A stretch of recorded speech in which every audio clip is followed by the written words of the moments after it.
Good morning, everyone.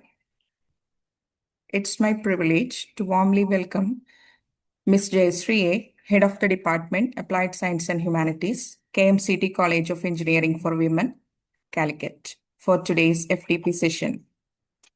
Ms. Jayashree is an accomplished academician with extensive experience in teaching and guiding students. We are delighted to have her with us to deliver a session on application-oriented mathematics in real life. On behalf of Srivadi Institute of Management, I extend my heartfelt welcome to you, ma'am. We look forward to an enlightening and interactive session. Please, ma'am.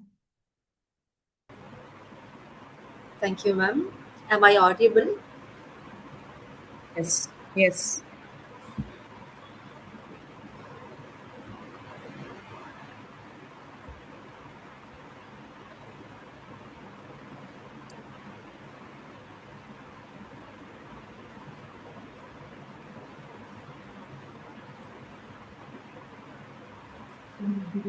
Hope the screen is visible to everyone.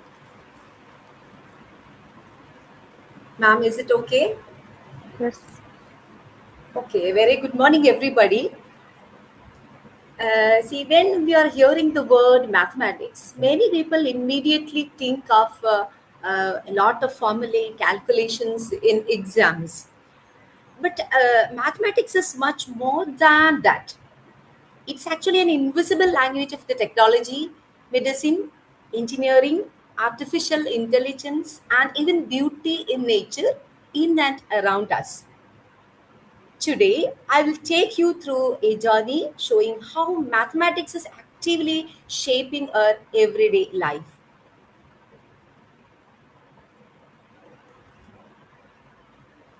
This, how many of you heard about these statements? See, when we are asking the students about, can you just say something about mathematics, they may say these types of answers, right? See, mathematics is a hard subject. Mathematics is so boring. And few may say like mathematics has nothing to do with real life. And few may say all mathematicians are mad, isn't it? See, these are perhaps the most common misconceptions about mathematics. So, my goal today is to challenge these ideas. So, here I can show you that mathematics is everywhere. I'll tell you, see, the application of mathematics, a few areas I have selected. See, mathematics, the importance of mathematics in artificial intelligence, cyber security, and finding landmarks, building constructions in banking, in medicine, and in Google search. And much more than that, see, mathematics can be applicable to everywhere. Yeah, I'll start with a small story. Suppose a man called, say, Benny, robs a bank, okay, and he escapes in a car. The police chased the car, but they could not caught the car. But the main thing that they have done is they took the photograph of that car, and the bad news is the photo is blurred. Can we actually identify the criminal? See, this is where mathematics becomes a detective. See, actually, the number plate is actually this one, CPIKT 606. But when they took the photograph, it shows like this. So we could not read this one. But see, what happens? This appeared to be a useless blurred image can be transformed using mathematical operations. See, behind every image, an enhancement mathematical algorithm lies in linear algebra. See, that is the image processing. See, when you are taking these photographs to a mathematician, suppose the original image, we can name the original image as some f of x and some g of x, some function we have to apply, and you do some sort of operations and let the output be h of x, that is some f of x star g of x, some stars of some operations we are doing there. Okay, and that is actually called the convolution. So we made the image a blur image and do the reverse process. Okay, and by inverting this formula, we can get rid of that blur. So that way we can remove that blur, and this process is called actually the image processing. So after this process, the processed image look like this. So exactly what we have the actual image. So this is the process of called the image processing. So what is the role of mathematics in image processing? See, an image is not a picture. See, for us, it is a picture actually. But when you are putting this to a computer, it is not a simple picture. It is a matrix. Okay, and when you are writing a matrix, we have some elements, right? See, you can write the right here.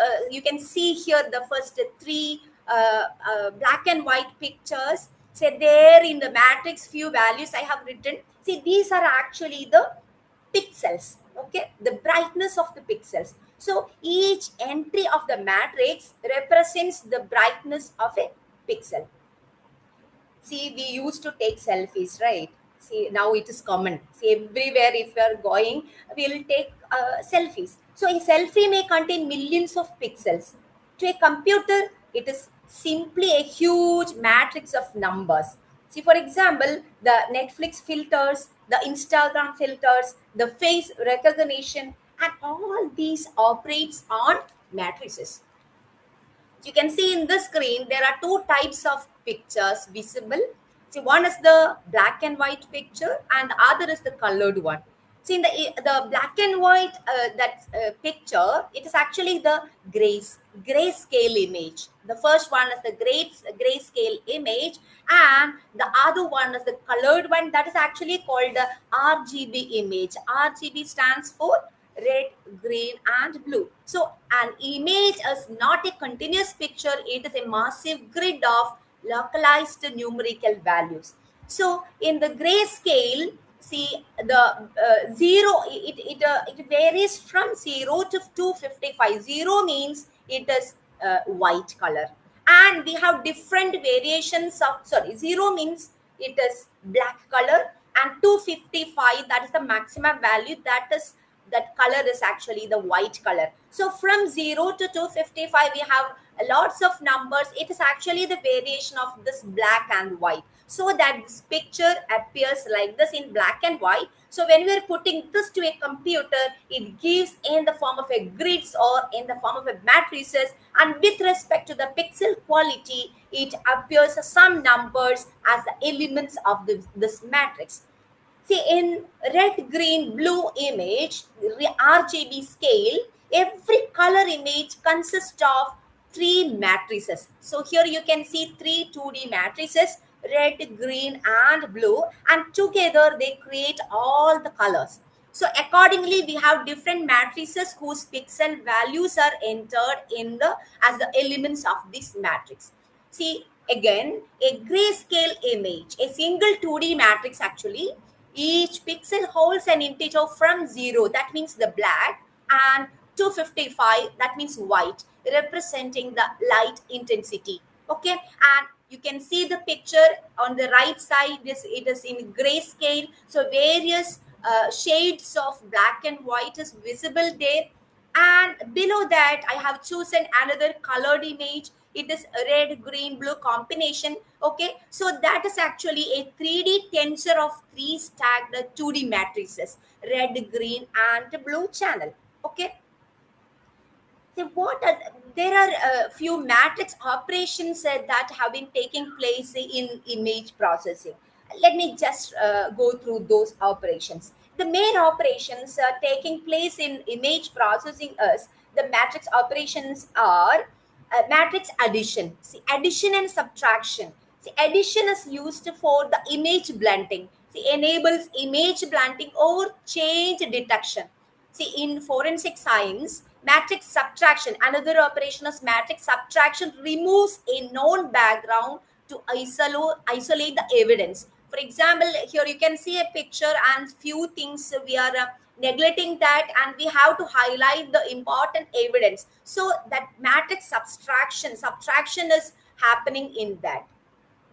And the other is the scalar multiplication. So we have a matrix, we are multiplying by a scalar, and for by doing that, what we'll get the image more brighter. So multiplying by a scalar uniformly scales the pixel intensity. We know when you are multiplying a matrix by a scalar, we are multiplying each and every member of the matrix by the scalar, right? So that value becomes very large, so that that means the value means I already have mentioned, the value means it is the brightness. Okay, so the brightness increases. And when we are multiplying by a smaller value, if we want to decrease the brightness, you have to choose a scalar very small. Okay, so likewise the operations of addition, subtraction, and scalar multiplication we are applying in the image processing. Now, another set of operations based on image processing, that is the convolution, that mean the convolution, the dot products, and eigenvectors. Let us just take the convolution.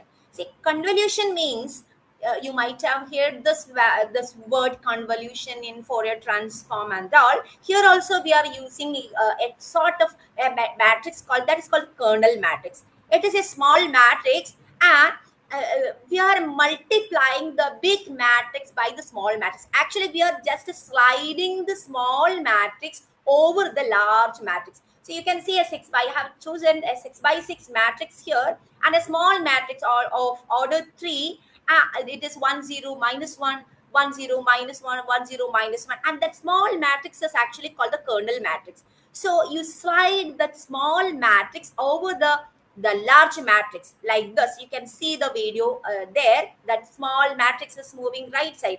Okay, so there we are actually multiplying each element of the smaller one to the element in the bigger one, and then adding, so you'll get the single value that can be written in the right side matrix of order 4. Okay, so you can increase this way we can filter some image. This is the technique we are using for filtering the image. So that blurring, in the case of that number plate, no, see, we are using this process, actually convolution technique, for filtering the image so that you can remove that blur. Okay, so essential, this is essential for and the reverse also we can do by choosing kernel appropriately. So this is essential for blurring, sharpening, and edge detection. Okay. Now the second operation is the dot product. See this, suppose we have a group of data or a group of faces. In order to identify a facial recognition, suppose we want to recognize a particular face among a group, so we are using actually the dot product operation. Okay, so this is used in template matching and correlation filtering to find specific shape like a suspect's facial features within a large image. You can see the image here. Okay, and the third operation is the eigenvectors. When you are searching Facebook or some social media, it will easily recognize our face, right? See, when you just search over Jayashree AKMCT, it will shows my image there. So how it will recognize the face here? See, the main idea of mathematics that we are using is the principal component analysis, PCA, and the eigenvector concept. In principal component analysis, we simplify a massive image database by extracting the eigenvectors. We know the eigenvalues and eigenvectors. So we are extracting the eigenvectors of their covariance from their covariance matrix. These core eigenvectors represents the most prominent patterns of variance across the faces. See, this technique is actually we are using in biomatrix. See, these are famously, as we are using this concept in biomatrix, this is commonly called as eigenfaces. Okay, eigenfaces, in order to identify the faces. Okay, so principal component analysis use eigenvectors of covariance matrix to reduce the dimensionality. So here we are actually reducing the dimensions by projecting a higher dimensional phase array into a much smaller phase space. So principal component analysis transforms a bulky pixel level data into a manageable set of scalar weights. Okay, and by using manual computation, it is very difficult. So we are using some sort of programming. So for example, Python programming and all in order to do these process in computer. So human eye see.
Hello, hello. Yes, yes, ma'am. Am I audible, ma'am? Yes. Okay, okay.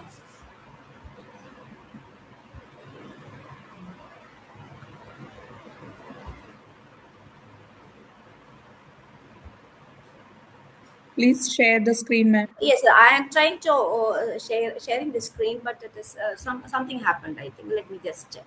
Okay, okay.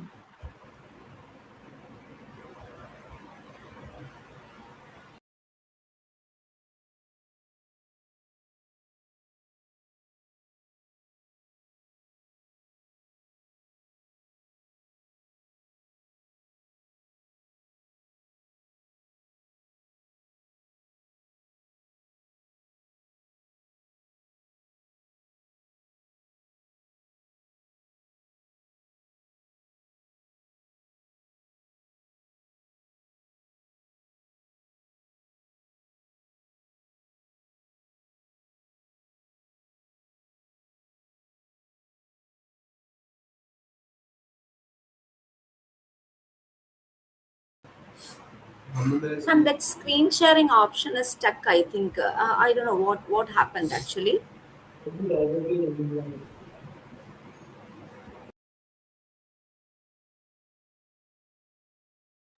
Ma'am, kindly rejoin, please. Okay.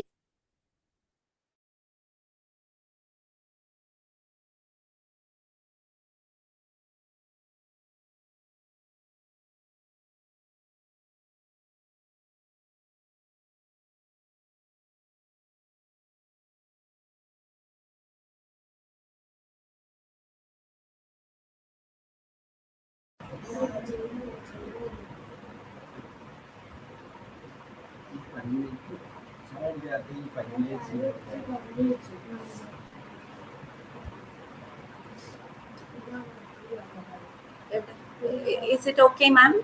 Now it's visible, ma'am. Yeah. And the previous slide. Whether I want to just show the previous slides. Yes. Whether have you seen this one? Yes, yes. Yeah. Next one. This one. Is it okay? Okay. Have you seen this one? Yes. Yes, yes, ma'am. This one. Yes. What about this one? Yes. Up to this, right? Yes, ma'am. Okay, okay.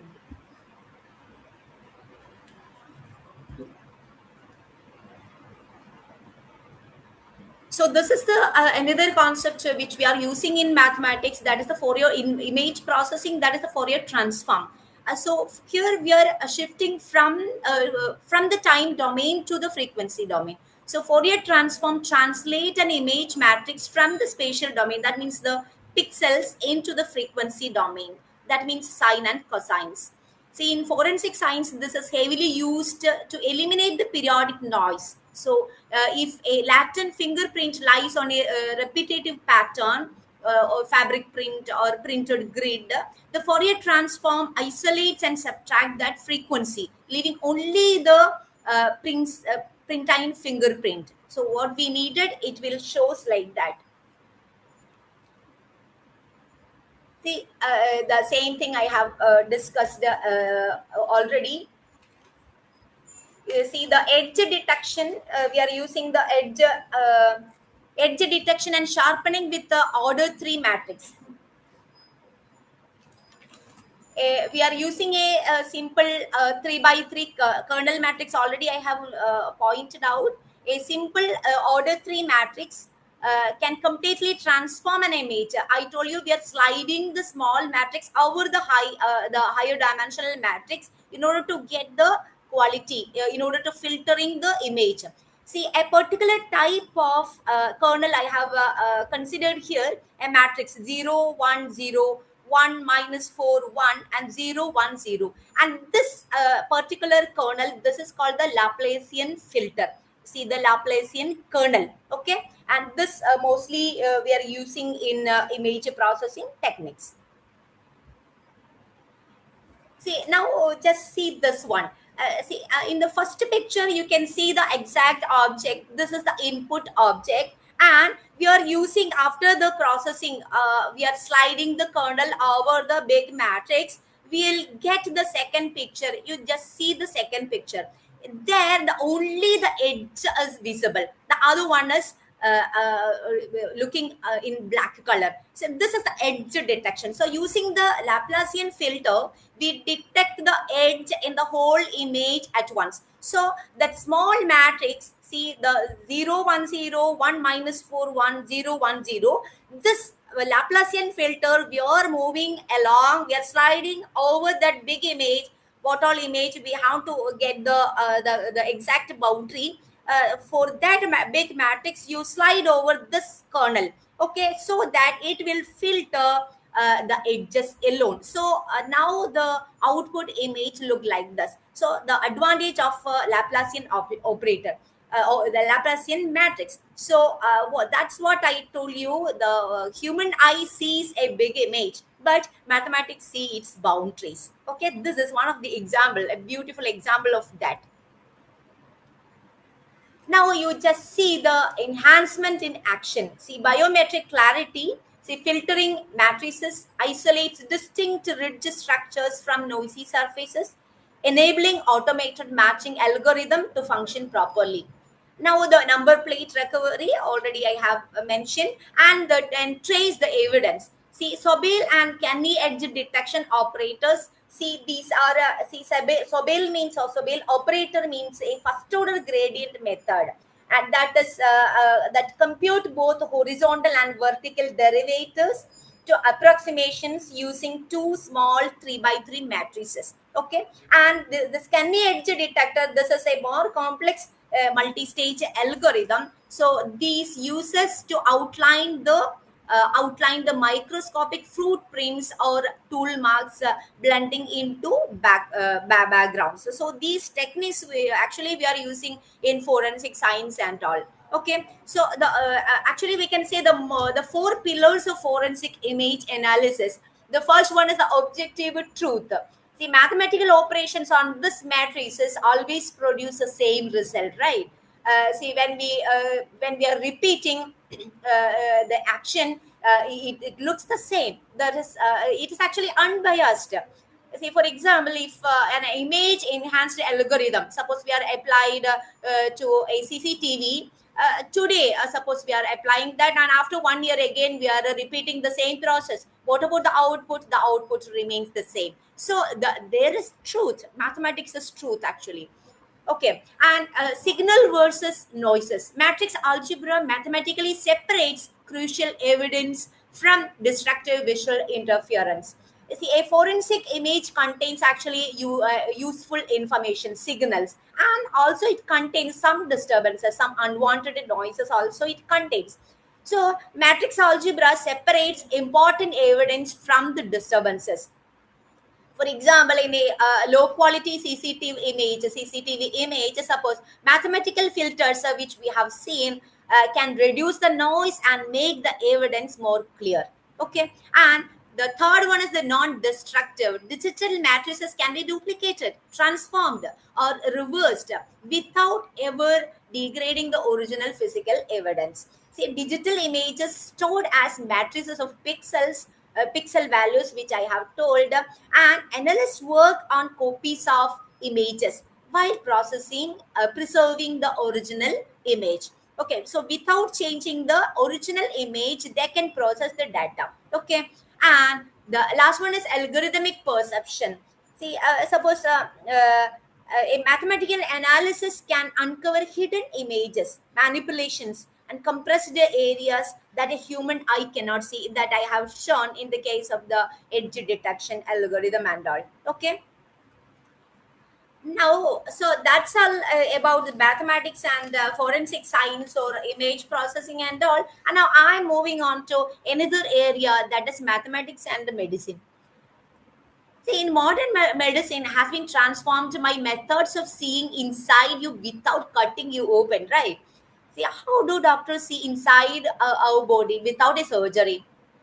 See, usually they may do some sort of examinations, that is ultrasound scanning, MRI scanning, and CT scanning. The ultrasound means it is sound waves actually, MRI means it is magnetism, and CT scan means it is X-rays. Okay, so how these are possible?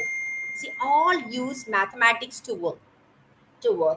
Actually, ultrasound uses this wave type of equations, and MRI uses Fourier transforms, and CT scan uses inverse matrix operations. See, without mathematics, these machines would not exist.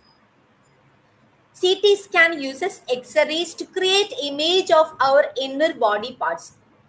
The main problem is the scanner do not capture a 2D image. Instead, it collects many one-dimensional measurements from different angles around the body. Okay, and here the foundational theory, the quantitative revolution, foundational theory. See, mathematics provides the logic needed to interpret complex biological system, from statistical validation of clinical trials to the geometry of protein folding. Math is the universal language of medicine. Can we say that? Yes, of course.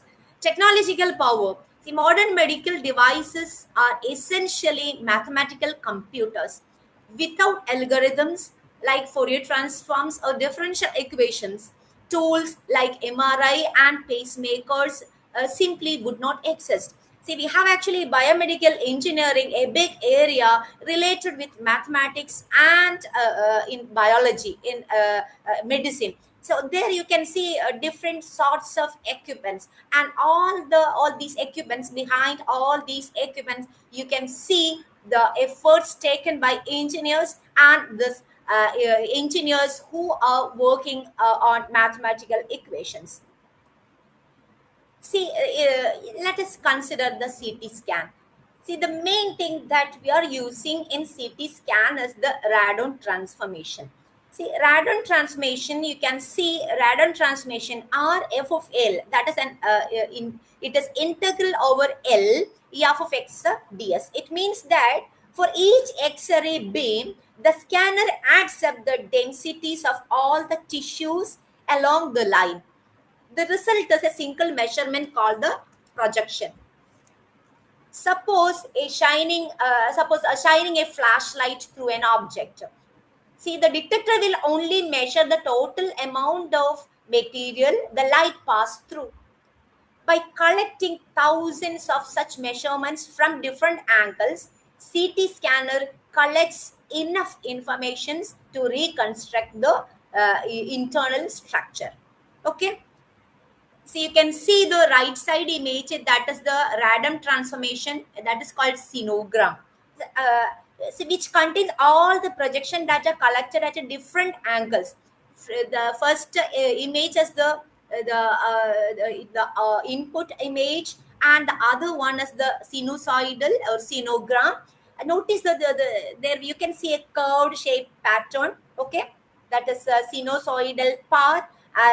When the scanner rotates, each point inside the object traces a sinusoidal path. That is, you can see on the right side. This is why it is called a sinogram. So sinusoidal curves you can see on the in this picture. And see, so Radon transformation we are using to collect line integrals of attention. And the next process is actually the filtered back projection, the inverse operation to recreate the density map. See, once the sinogram is obtained, mathematics is used to reconstruct the original image. See, the most common method is filtered back projection. So there we get a clear cross-section image of our body. Okay. And right side, I have mentioned what is sinogram, the raw data format before a reconstruction. So this is actually the real life application of calculus, linear algebra, and matrix operations. Now, the test, another diagnosis method is the MRI. So, unlike CT scan, MRI does not measure the pixels directly. It samples data in the frequency domain that is actually called the K-space. So, there we are using the Fourier transforms. See, the Fourier transform, the transition from the abstract frequency data to recognizable anatomical image is achieved through the 2D. Here actually we are using the inverse fast Fourier transform. Okay, and we know actually the fast Fourier transform is given by the double integral. Okay, so this we are using in MRI scanning. Now I'm moving on to another area, that is the physiological signal analysis. That is the decoding rhythms of life. Okay, that is very important, right? Okay, see, we know about ECG, okay, and sometimes we may have taken ECG, okay. If we have some problem with our heart, or some rhythm changes happening, usually we'll go to hospital and they'll advise to take ECG. And by looking at the graph, we do not know anything about, we can't read actually how is there any problem with our ECG and all. So what is happening actually? What is the mathematics behind this one? ECG records the electrical activity of the heart. See, a raw ECG contains noise caused by muscles, movements, breathing, and external electrical interference. See, mathematics, what mathematics do here? See, mathematics helps to clean and analyze these signals. Okay. See, you can see the signal denoising. Signal denoising, removing interference from breathing and muscles. So here the ECG signal first filtered to remove the unwanted noise. And mathematical technique separates true heart signal from the disturbance. So this improves the accuracy. And the next one is the wavelet transforms. So wavelet transforms analyzes non-stationary signals where frequency changes over time. So ECG signals are non-stationary, means their frequency changes with the time. So traditional Fourier analysis only shows frequency present in the signal, but wavelet transforms provide both time and frequency information. This gives us to identify short duration events such as the heartbeats. Okay, so this helps the doctor to diagnose if there is any abnormalities in the rhythm. And the third one is the QRS detection. The algorithms identify the peak of heart contractions to calculate variability. You can see in the picture the some tall peaks in the graph. These are called actually the QRS complexes. They represent the ventricular contraction. That means the main pumping of the heart. The algorithm automatically detect these peaks and calculate the heart rate. If there any variation, it will detect that, and abnormal rhythms also it will detect. And here you can see three types of graphs. One is the APR, and the second one is the CHF, and the third one is NSR. Let us examine what all these represents. See, APR, the first one, APR, you can see in blue colored graph. This is ECG from a patient with arrhythmia. That means irregular heartbeat. You can just see the model of the graph given here. And the second one is CHF. That means it is actually again ECG from the patient with a congestive heart failure. Okay, so you can see this one, heart failure. And the third one is NSR, showing the normal sinus rhythm, that is the healthy heart rhythm.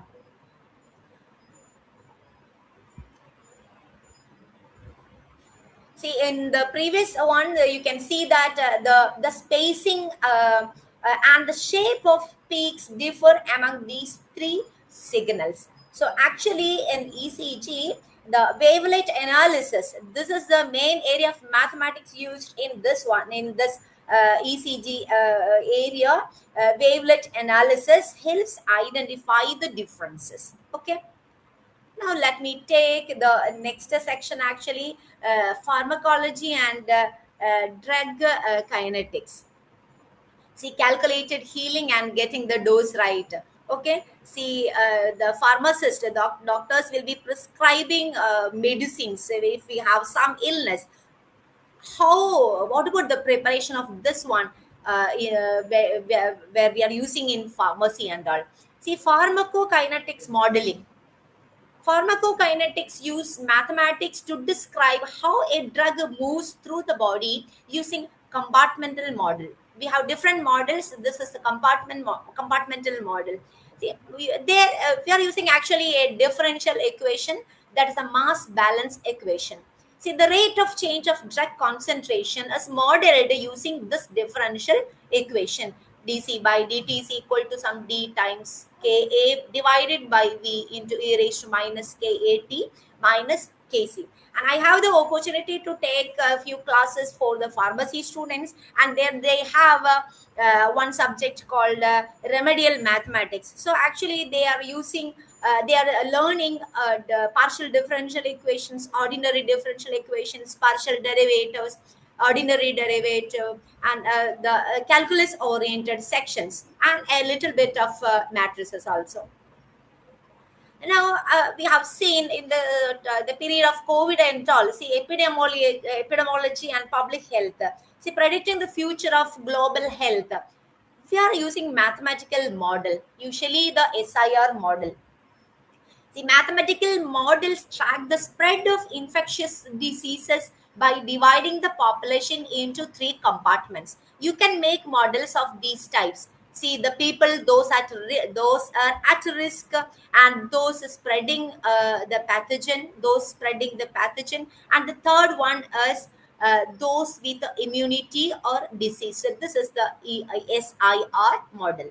So, and this models we have used in the time of COVID period and all. So basic reproduction numbers, another example, the epidemic grows. See, math allows officials to simulate the impact of vaccinations or lockdowns before they are implemented. Yeah. Now I'm coming to another important area. Okay, I'll start with another story.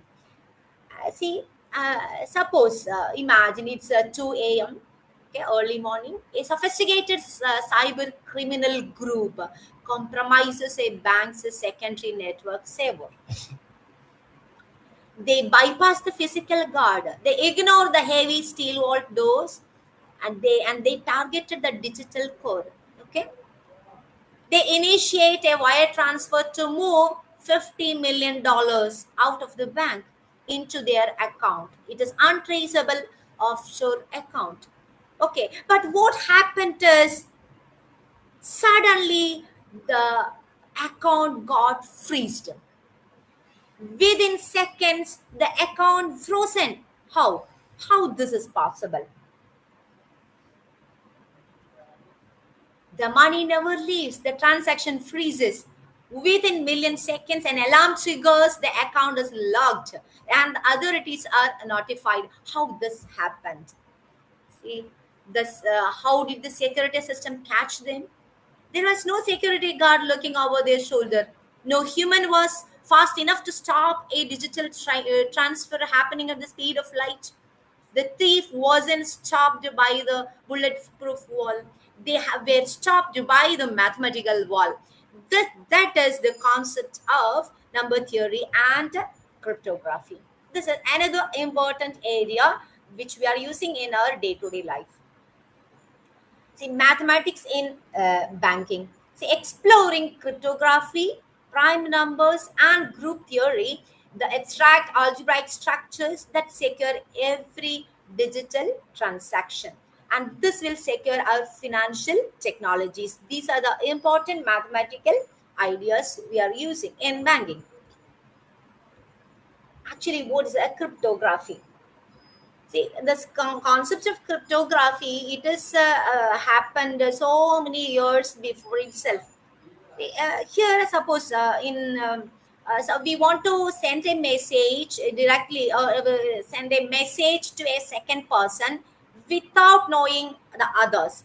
Okay, so we can just send the message in the form of some sort of codes. Okay, and the receiver can decode this message only if he knows some sort of secret key. Some key is there, that is a secret key. So using that secret key, the second person can decode the actual message. So the practice of securing communication in the presence of adversarial third parties. See, this has happened in a long time back in the period of kingdom and all. Okay, but nowadays cryptography is that much popular. That word is that much popular. So why is it matters? Without robust cryptography, digital banking, ATM withdrawals, and mobile payments would be entirely compromised. So we are using this cryptography concept. See, security is not hidden hardware. It is publicly scrutinized, unbreakable mathematics. See, whenever we are using some sort of transactions, we have one key that everyone can see, and we have for example, in the case of email id, we have email id that everyone can see, and they may ask some password that we only know. Okay, so two types of keys we have. One is the public key, and the other is the private key. And the main thing that we are using in this transaction is the RSA algorithm. So reversed Shamir Edelman is a foundation. See, RSA is a foundational asymmetric public key cryptography algorithm used for secure data transmission, digital signature, and key exchanges. It is actually developed in 1977 in MIT. See, it relies on two mathematically linked keys. One is the public key for encryption, and the second one is the private key for decryption. So, RSA crypto system is a foundational to banking security. It relies on the practical difficulty of factoring a problem. See, in order to factor a problem, that is easy, but the reverse is difficult. See, multiplying two large prime is trivial, but reversing the process to factorize the resulting massive integer back is a little bit difficult. Okay, the original prime number is computationally infeasible. The RSA utilizes a pair of large prime numbers to create its keys, leveraging a principle of mathematics called actually trapdoor function. That means something that is easy to make in one direction, but virtually impossible in the reverse direction without a secret information. So security begins by generating two distinct, exceptionally large prime numbers P and Q often 1024 bit each. Here n is equal to, n is the prime number, can be written as the product of two primes p and q. So n is equal to p into q. So this n is actually the public key. The value of n becomes a part of the public key that is visible to everyone. And the private key, the immense difficulty to find of finding p and q from and secure the private key. And banks are using this concept. And encoding and decoding process, in this the three stages are happening. One is a key generation. The bank generates a mathematically linked pair, a public key and a private key. A public key is shared freely and private key kept strictly confidential. And the second process is the encoding. The customer's device uses the bank's public key to encrypt the transaction. Only the corresponding private key can unlock it. And the third process is the decoding. Bank uses its secure private key to decrypt the ciphertext. Ciphertext means the hidden text. Bank back into readable transaction instruction. Now I'm just showing you what is happening in the case of communication. Secure communication between sender and receiver using an RSA algorithm. The first one, a sender to receiver. Suppose we want to send a message, and you choose two numbers, two prime numbers. P is equal to 3, suppose, and q is equal to 11. These two are primes, and calculate the product, that is n, that is that known to everyone, that is p star q, it is 33. And calculate the Euler-Torsion function, that is phi of 33. It is phi of 3 into phi of 11, it is 20. Now you choose another number that is co-prime with 20. Okay, co-prime with 20. Now calculate the multiplicate inverse of E of 7. Multiplicative inverse means it is the congruent modulo. Okay, so here D is equal to 3. Okay, and therefore the public key is NE. N, we have taken n is equal to already we have n is equal to 33, and D is E is equal to 7, and the private key is ND, that is 33 3. Now, see, public key is NE and the private key is ND, that is 33 3. So, center we have 33 7 and receiver 33 3. The public key is shared with the center, and the private key is kept secret with the receiver. Okay. Suppose I want to send this message, the two letters AC. Okay. The numerical conversion, for A, we are putting the number 1. For B, it is 2. C, it is 3. So likewise, all the 26 alphabets for Z corresponds to 26. So AC means A stands A, the corresponding number is 1, and C is 3. So the numeric representation of AC, that is 13. So this I am sending. Now, encrypted message using the public key 33 7. So we have this. This is actually we are using the little Fermat's theorem and all. Ciphertext C is m raised to e mod n. This is the main equation we are using to encrypt the formula. So C already we have these values. M is 13, E is 17, N is 33. Now you compute C is equal to 13 raised to 7 mod 33. Okay, so 13 raised to 7, 62748517 mod 33. Okay, so that the value is 7. When you are computing, you'll get so our C is 7. Ciphertext C is 7. Now we want to decrypt this text M. How? Use the reverse one. M is equal to C raised to D mod N. C already we have 7. D is 3 and N is 33. Okay, so we can decrypt the data. So M, we'll get it as 13. So what exactly we have sent? We have sent 13 and the receiver got the same number 13 by this Little Fermat's theorem. Okay, so receiver to sent to sorry, so from what receiver received is same as what the sender have sent. So he got the same m is equal to 13. So the receiver uses decrypted text m is equal to 13 to get the original message. So 1 stands for A and 3 stands for C. So the same message AC he will receive.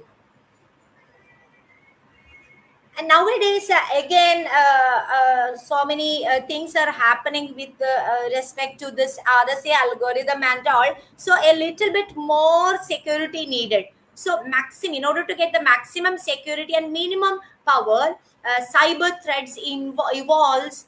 Standard RSA keys must grow increasingly large, slowing the process on mobile devices and smart cards. So another technology, another cryptography introduced, that is the elliptic curve cryptography, that is ECC, solves this. Nearly 256-bit ECC key provides exact same cryptographic strength as a massive 3072-bit RSA key. Okay, so this enables a fast, secure mobile banking. So now this is happening nowadays. Elliptic curve cryptography, ECC. Now you see we are using the concept of abelian group in the in ECC. The mathematical, we know different mathematical structures. See, group theory is the fundamental mathematical study of symmetry and algebraic structures. In banking cryptography, the points on an elliptic curve over a finite field forms an abelian group, enabling point addition and scalar multiplication. See, security relies on elliptic curve discrete logarithmic problem. Finding the scalar given a starting point and ending point is nearly impossible. Securing your mobile wallet instantly. The encryption ecosystem, securing the financial world, data at rest. See, symmetric algorithms like AES256, this is another algorithm, encode sensitive customer databases stored within banking data centers. Now, data in transit. Asymmetric RSA and ECC protocols establish secure digital tunnels protecting data flowing between clients and servers. Now, authentication. Cryptographic hash functions process passwords and biometrics, ensuring identity verification without storing the actual credentials. See, nowadays, in some security area, face detection is needed to open some sort of things. Okay, so they are making the security much more better. Now we have another area, that is the mathematics of Google search. See, unveiling algebra, graph theory, and discrete mathematics behind the world's most powerful search engine.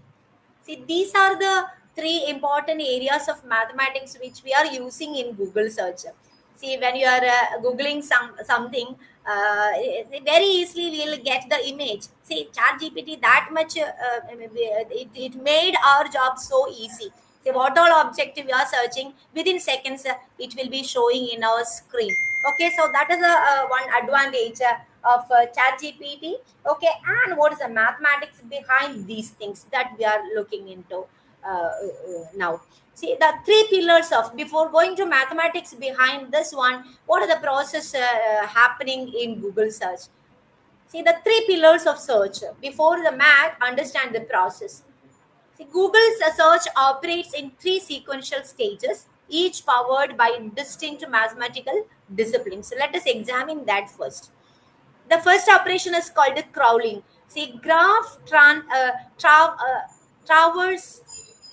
algorithms systematically discover interconnected web pages.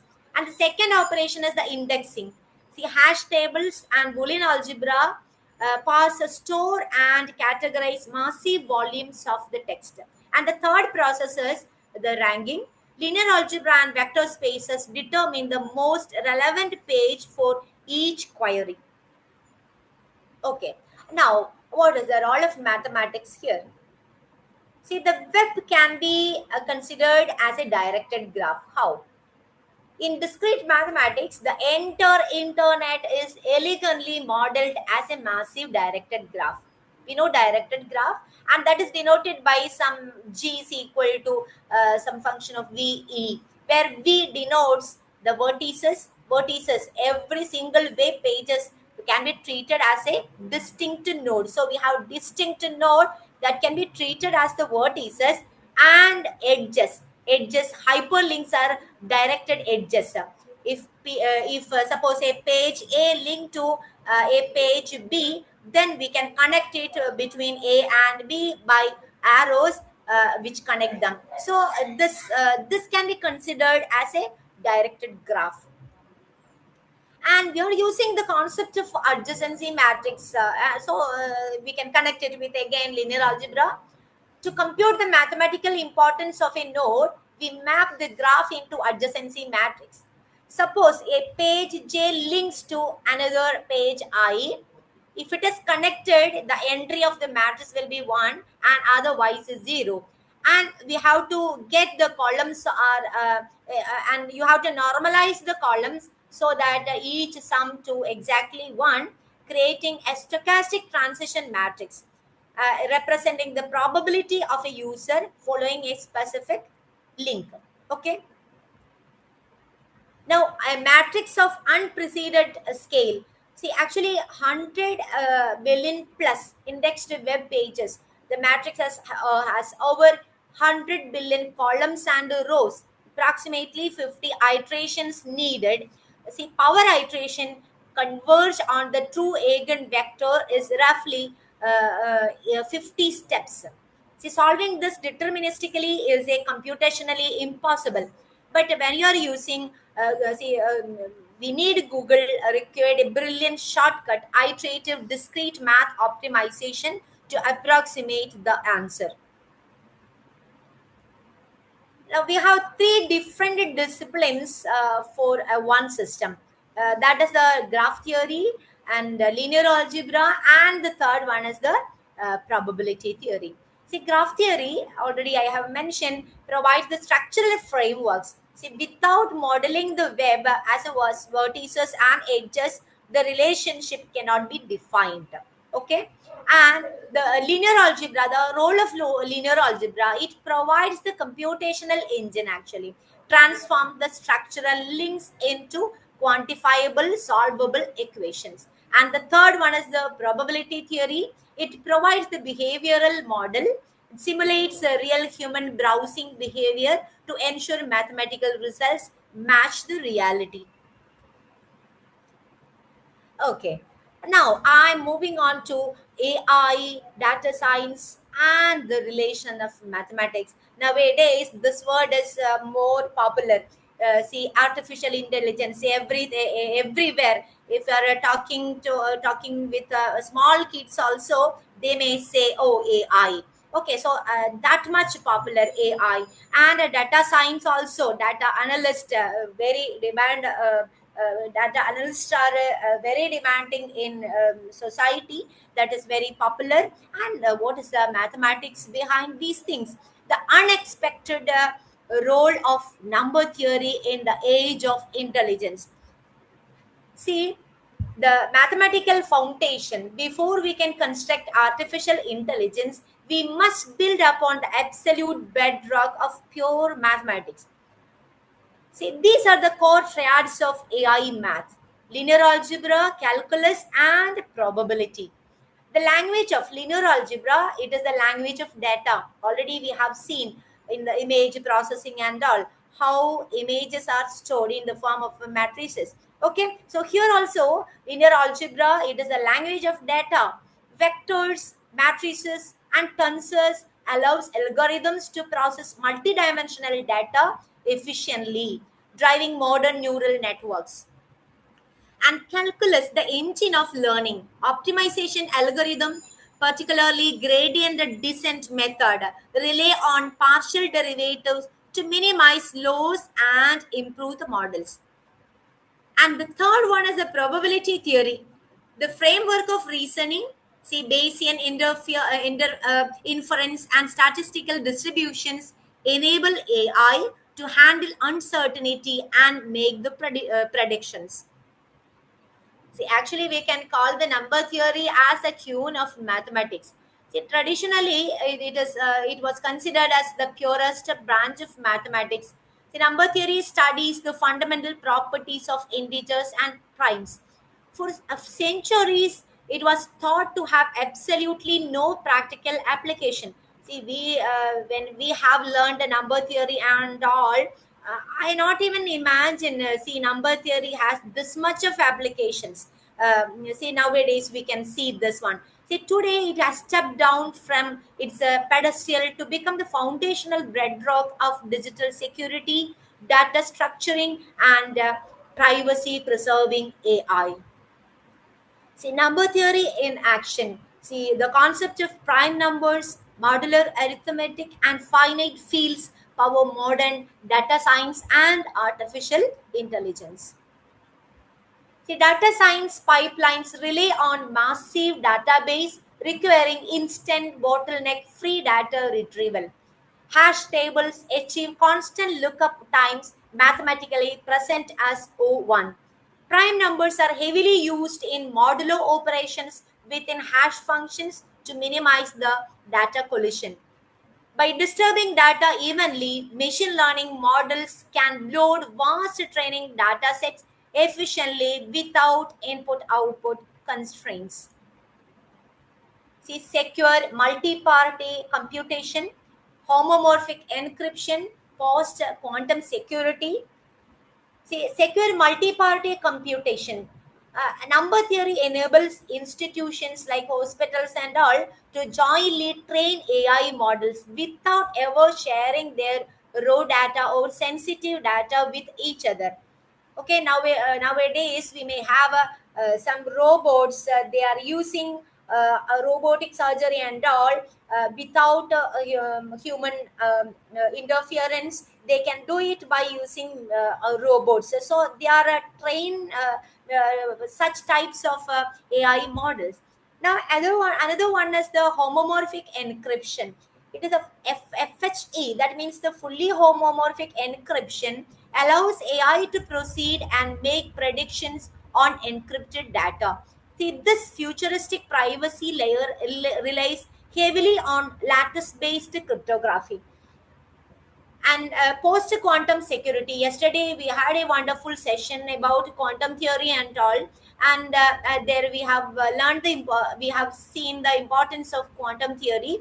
See, as quantum computers threaten RSA, data scientists are developing a new AI security protocol using the advanced algebraic number theory to resist the quantum attacks. See, when you are analyzing the growth of number theory, see, around 300 BC, see, Euclid established actually the fundamental theorems of prime numbers and viewing them purely as the abstract concept. In the 17th century, Fermat's little theorem lays groundwork for modular arithmetic. And in 1970s, RSA algorithm invented, actually in 1977, transforming number theory into the backbone of digital cryptography. And in 2020s and beyond, lattice-based cryptography and fully homomorphic encryption FHE enable secure, privacy-preserving artificial intelligence and quantum-resistant data model. Okay, so that's all about the artificial intelligence and data science, the connection between these things with the mathematics. Now I'm taking another area, that is the architecture in the engineering. Okay, so what is the role of mathematics in architecture and engineering areas? Say how mathematics transforms the visionary concepts into physical realities. See, from structural design and stability to electrical systems. You can see the three pillars of applications: that is in the structural engineering, in architectural geometry, and electrical systems. I have been chosen these three areas. See, mathematics underpin every major disciplines in the built environment. See, first you consider the structural engineering. See, calculus and physics converge to manage load distributions and predict the structural responses to extreme forces. Now, architectural geometry, trigonometry, and the topological mathematics enables the design of complex, breathtaking architectural forms. Now, in the electrical systems, differential equations power the analysis and design of high efficient internal power grids. In the bridge design, calculus determines the exact mathematical curve of suspension. As you might have seen in the case of suspension bridges, in the form, it is parabolic actually. Under uniform horizontal load, cable take the precise shapes of a parabola, perfectly minimizing the material stress. See, that is why, that is actually the advantage of using the parabolic shape suspension bridges and all. And we are using one of the equation, y is equal to wx square by 2t naught, this governing the equation, allowing engineers to specifying the optimal cable thickness and the tower height. See, have you noticed the bridges of these shapes? See, usually, see, we have heard about in the case of landslide in Wayanad, immediately this military officers, they have constructed a bridge. Last month, I have visited that place and I have seen in a such a 2 3 days, by using 2 3 days, they have constructed a bridge that is actually in the shape of so many triangles. So why they used this shape particularly instead of some squares or rectangles? They have used this triangular shape. Why? This is because of the efficiency of the triangular shape. See, triangles are inherently rigid geometrical shapes. When extreme external force are applied to a truss bridge, the triangular structure distributes the load perfectly across its members. Okay, so at that time in the flood situation, landslide situation, they have constructed that bridges. Still people or vehicles can go along that bridge. It is in the group of triangles you can see there. See, because the mathematical nodes lack bending moments, force translate entirely into pure tension and compression, the mathematical foundation of stable lightweight bridge design. So you can see the application of mathematics, how much mathematics is applied in these areas. In building stability, engineering a stable scraper relies heavily on vector mathematics and statistics. Engineers calculate the exact center of mass and analyze multidirectional vectors for both dead loads and live loads. Dead loads means permanent structural weight. That means floors, walls, and fixed elements. Live forces, occupants, furniture, and environmental factors. And equilibrium means by balancing these vectors mathematically, engineers use a state of equilibrium with the zero net force. See, altogether, the net force should be zero. Okay. The wind load dynamics, exponential pressure scale. Wind pressure increase exponentially with building height. Structural engineers utilize fluid dynamics and differential equations to model this parabolic pressure scale, driving the design of tuned mass dampers. Now, another area of mathematics called FEM, finite element analysis, a finite element method. FEM means a finite element method. In this, we are dividing a complex form into a smaller form.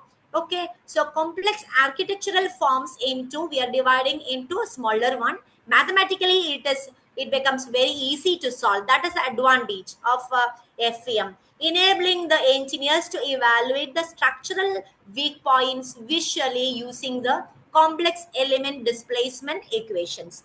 See, this concept can be used in mesh generation, transforming free form geometry into a unified matrix of algebraic equations for analysis, and in the component joins, calculating the shear, tensile, and comprehensive stress accurately, and critical connection nodes, and CAD stress modeling, evaluating the structural weak points visually using complex element displacement equations, and the global stiffness matrix. See, this is very important equation, which can be used by civil engineers or structural engineers. The stiffness method in advanced structural analysis, large buildings are modeled as a massive system of linear equations. The relationship between applied external forces and resulting node displacements is governed entirely by matrix algebra. F is equal to K times U, where F is the force vector, K is the global stiffness matrix, and U is the displacement vector. And by solving this equation, matrix equation, this ensures the structures safely. And when we are moving on to electrical engineering, electrical AC analysis, that is actually dealt with complex analysis, complex numbers, and differential equations. See, engineers leverages phasors to represent sinusoidal signals, simplifying circuit analysis. See, you might have seen electric circuits like this, having a resistance, inductance, current and capacitance C. And this is actually the formula. Z is equal to R plus J, means it is a complex value, JWL plus 1 by JWC. This impedance formula unites, this is the formula which includes the resistance, inductance, and the capacitance into a single calculable framework. In the Kirchhoff law, the system of linear equations guarantee strict charge and energy conservation across power distribution grids. And they are using the electrical engineers. They are using Laplace transforms, and they are converting time domain differential equations into manageable algebraic frequency domain equations for automated control systems. And they are using Fourier analysis also, decomposes complex electrical signals into fundamental sine waves to filter noise, ensuring power quality and signal integrity. So, and not only in electrical engineering, see, if we first consider the civil engineering area, civil engineering, and then the electrical engineering, then computer science engineering, and then electronics engineering, and biomedical engineering especially. Say what all areas which you are considering, everywhere you can see the application of mathematics. And if you are looking in and around us, you can see the beauty also, the beauty of mathematics in and around us. Now I'm moving on to the surroundings. Now, let me ask this question. How do you define beauty? Say, beauty, we do not have a particular, a finite answer, right? It is just a quality. Or you can see aggregate of qualities in a person, or you can see something that gives us some sort of pleasure, or we can say it's a nice to look, or nice to hear, or nice to smell, or to feel, or to think, right? So this way, and you may have other opinion also, other definitions also. Okay, but at a glance we can say beauty like this. Archimedes, the father of called the father of mathematics, and a physicist, astronomer, engineer, and known as the father of mathematics, and he introduced the area of a circle like this. We all know the equation for finding the area inscribed by the circle, that is pi r square. And what about the proof of this one? How can we prove this geometrically? See, this is actually, I have divided the circle into different sectors. I have marked in two colors, okay, blue and the other one. And of white color, and now you just take these sectors, okay, collect these sectors and join in the form of a rectangle. And see, I have chosen this much with this much of thickness, okay. You make the separations more finer, so that now at a glance you can see this in the form of a parallelogram, but you are making this cut more finer and arranging like this. You can see it is in the form of a rectangle. So the length of the rectangle is pi r, that is actually the circumference, and the breadth is r. So the area of this rectangle is pi r into r, so totally this area is pi r square. Okay, so that gives the geometrical proof of the area of the circle pi r square, that is actually introduced by Archimedes. Now you can see the beautiful patterns in our nature. See different patterns, and see the snowflakes, the different beautiful flowers, and the crystals exhibit stunning symmetry. You can see symmetry everywhere. Look at the floor tiles. We have different types of beautiful tiles, and there you can experience the symmetry everywhere. Now look at the number pattern. See the basic multiplication table pattern. Table itself is so beautiful. Look from the top to the bottom in the highlighted colored area, how beautifully the number pattern is obtained. And in the right side also, in both these three boxes, you can see the beauty of the number pattern. Now look at another important concept. See, what is the actually the formula of beauty? Do you have some formula for beauty? What is the mathematical formula for beauty? We have a formula that is called the golden ratio. See, the golden ratio means you can see two colored bars here. One is red and the other is gray. And the total length I have put it as A plus B. That is the total length.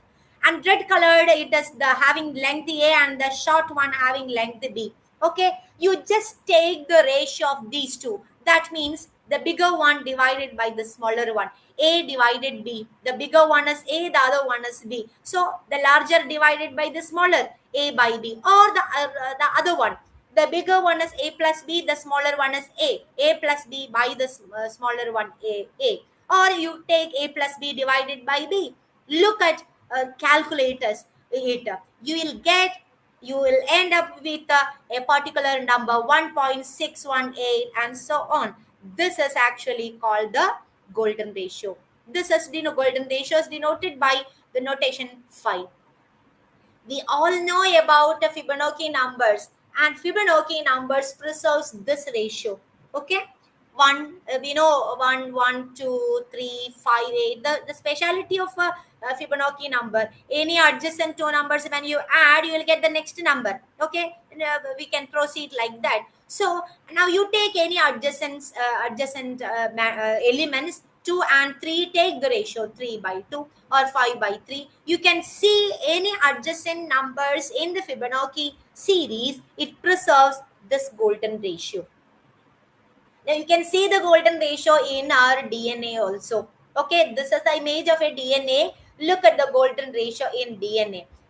We have a 34 angstrom long and 21 angstrom wide, and we'll get, it is not comma, it is 1.618. It preserves golden ratio. And what about the golden ratio of face measurement? You can just check whether your face is beautiful or not by just taking this measurements. You just take the length of your face divided by the width of your face. Okay, and check how the value.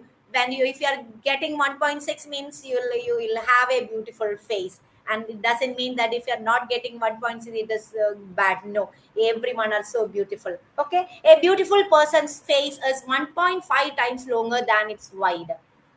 We all are familiar with this picture, right? Mona Lisa and the golden ratio. See, Mona Lisa was the painting by Da Vinci, and if you are taking part by part of this picture, okay, you can see it preserves the golden ratio. That is why this picture is we can call, or picture is known as the beautiful picture. Okay, Now in nowadays in digital photography, digital image editing softwares, they are using the this concept of golden ratio in digital image processing and all. See, in the first visual it is just a raw data, a raw picture, and the other one is the digitalized, the second one is more beautiful, right? So there you can see it preserves golden ratio. Okay, that's what I told. Are you a golden person? You can just measure this one, the total length divided by the half of your body. Likewise, also you can take each and every parts, you can measure and take the ratio and check whether it is 1.6. Okay. Yeah. Now I'm talking about a particular type of spiral. This is called actually by using the Fibonacci numbers. Fibonacci numbers, we know 1, 1. You add 1, 1, 1 and 1. The next number is 2. And 2 plus 1, 3. 3 plus 2 is 5. 5 plus 3 is 8. And so on. This is called the Fibonacci numbers. So you first take a square having side 1 and a square having side 1. Again take a square having side 1. Then next square having side 2. Then 2 plus 1 3. 3 plus 2 5. 5 plus 3 8. Then 13 21 34. And diagonally you just connect diagonally. Okay, first you draw the diagonals of these all these squares, and instead of drawing a strict line just in the form of a curve shaped, you just draw this one, so you'll get a spiral. This spiral is actually called the Fibonacci spiral. Okay, there you can see that a beautiful spiral there, as it preserves golden ratio. This spiral is also so beautiful. Now look at the Fibonacci sequence in nature. Okay, see arrangements of leaves and branches of tree. You look at the nature outside. The leaves. You can start the first picture. The first one you can name it as simply 0. It towards the right. Then the next is from the left, and next is from having the same structure. Okay, the second one. So 1 1. So it is. It preserves the golden ratio. And the next picture, it is upward. We can start with 0, then 1, 2, 3, 4, 5. The fifth leaf having the same shape as the first 0th one. So 5, it is a Fibonacci number. And in the third one, again, it is the first one and the last one. It is the same thing is repeating above and above. The same thing is repeating, and up to 8.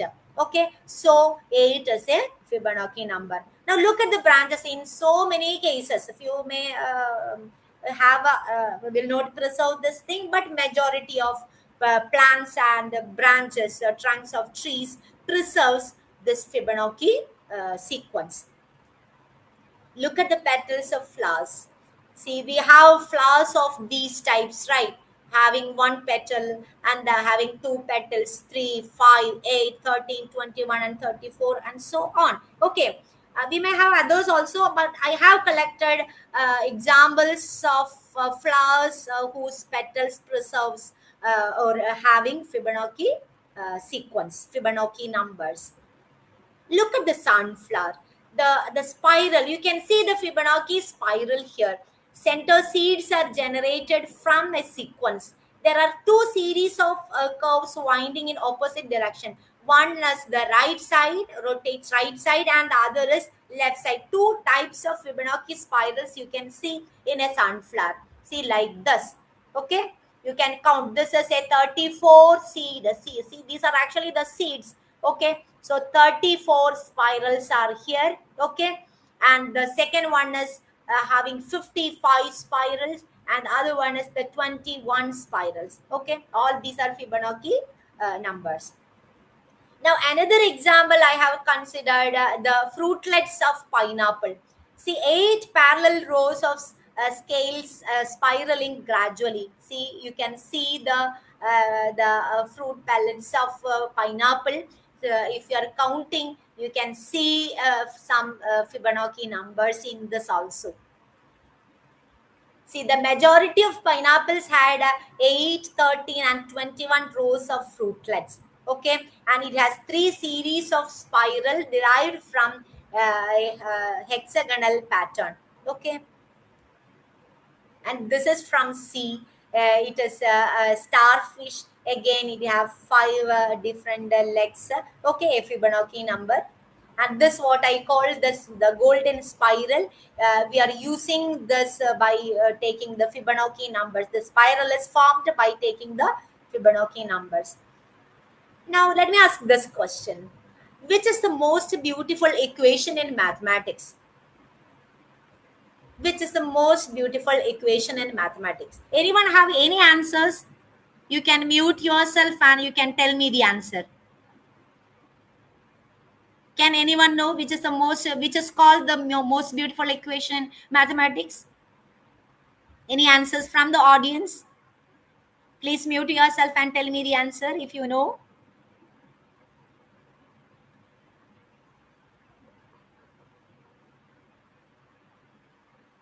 Okay, fine. See, this is the most beautiful equation in mathematics. This is called Euler's identity. E raised to pi I plus 1 is equal to 0. See, why this is called the most beautiful equation? See, E is the Euler's number, I is the imaginary unit, and pi is the number pi, and 3 arithmetic operation happening in a single equation. What are the arithmetic operations? Addition is there, multiplication is there, exponentiation is there. Okay, so these are like the 5 pills of mathematics appearing together in one simple line. Okay, so this is called the most beautiful equation in mathematics. See, notice the poetic symmetry. E raised to pi I gives, what is e raised to pi I? We know e raised to pi I we can expand. So what is it? Cos pi plus I sin pi, right? And cos pi is minus 1, I sin pi is 0. So altogether e raised to pi I gives minus 1. And in the equation e raised to pi I plus 1. So we are adding 1 to that. Okay, minus 1 we have, and we are adding 1, it gives 0. What it means actually? If you want, we can say a statement like a perfect balance of opposites. It feels like something plus its opposite. Okay, something plus its opposite, it is nothing, isn't it? 1 plus minus 1 is 0, a kind of mathematical harmony. See, Euler's identity shows that mathematics is not just a logical, it is artistic, it is surprising and deeply harmonious too.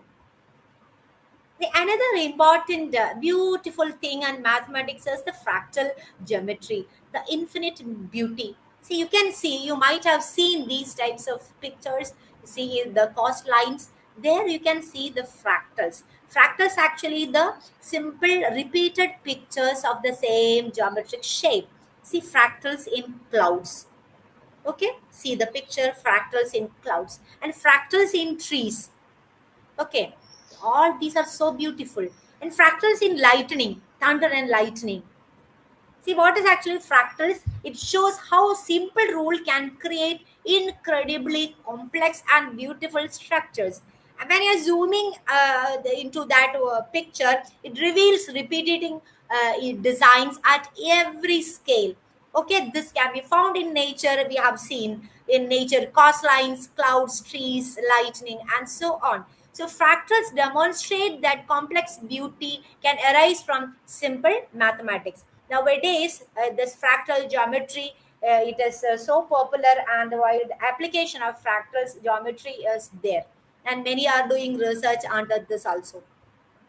See, this is a simple geometric exercise to you. You can try this thing. Okay, this is the fractal tree making activity. You can ask your students also to draw these pictures, not your kids, not engineering students. Okay, you can do this activity to kids. They'll get or they'll be enjoying sometimes by drawing with different colors. See the first iteration you can see in the shape of a Y shaped picture. You can see that is the first iteration.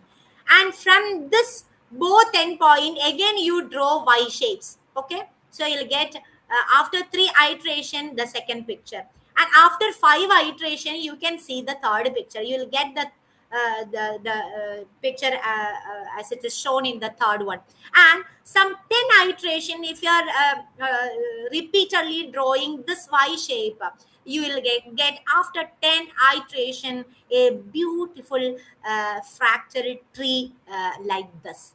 Okay, so any shape, you start with any shape, okay, and repeatedly drawing the same shape, you will end up with a beautiful picture. That is fractal geometry, and this is one of the exercise.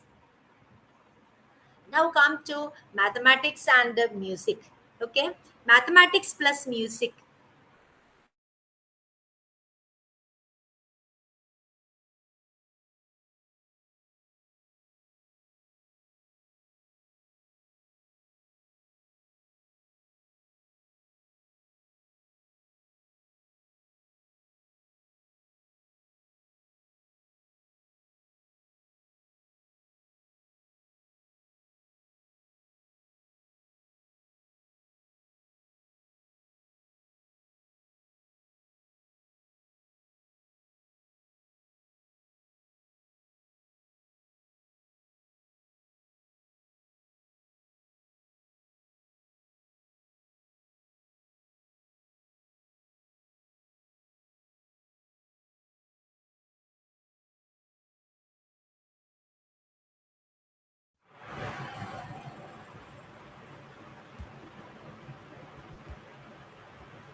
Ma'am, is it okay?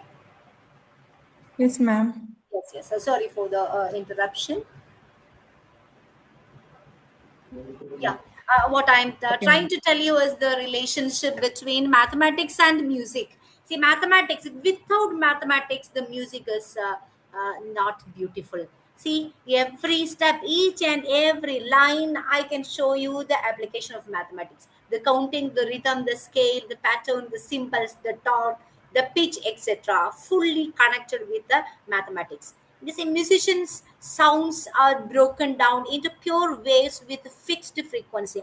Nowadays, in music production and all, they are using some sort of musical software, and there you can see the musical software when they are generating the music. It is in the form of waves, and they can adjust the tracks, and they can prepare the sounds, the musics by using waves. Okay, and this a particular type of guitar I am trying to show you. This is called Pythagoras guitar, and all the string instruments are using this Pythagoras guitar rule.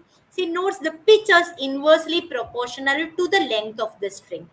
See, frequency increases when the length of the string is decreased. See, when you are adjusting the length, you will get the variation of sounds.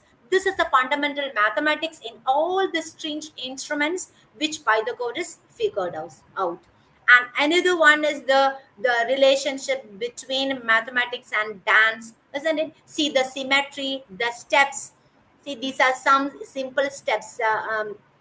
Of classical dance forms, and you can just compare it with some sort of mathematics, some geometry angles, and this is in the form of parabolas, parallel lines, right angles, okay, and so on. And now come to mathematics and art.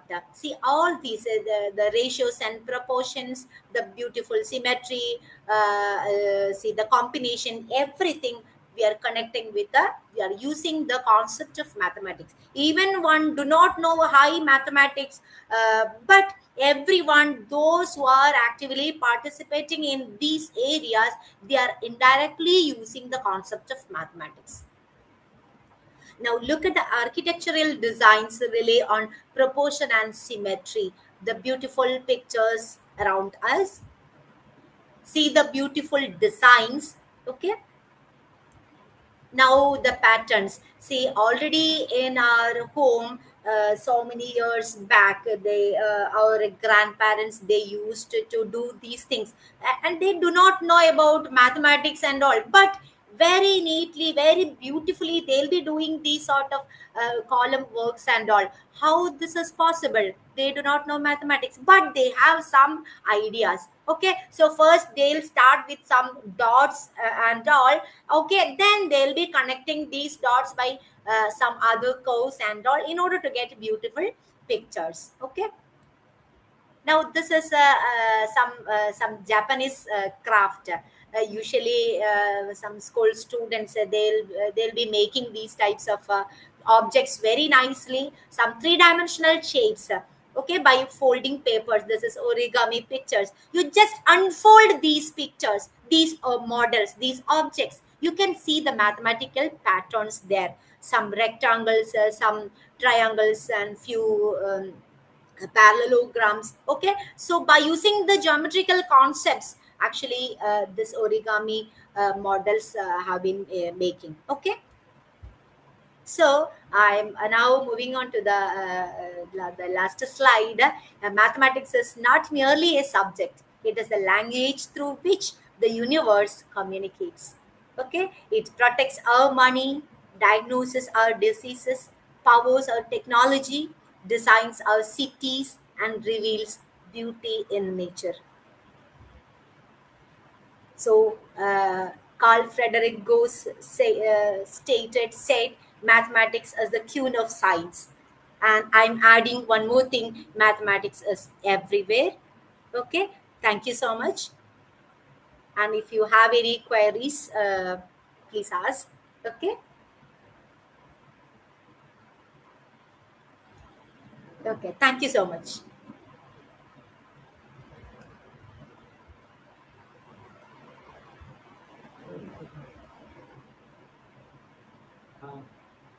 Hello, ma'am. No, this is the interactive section. You have any questions, please ask.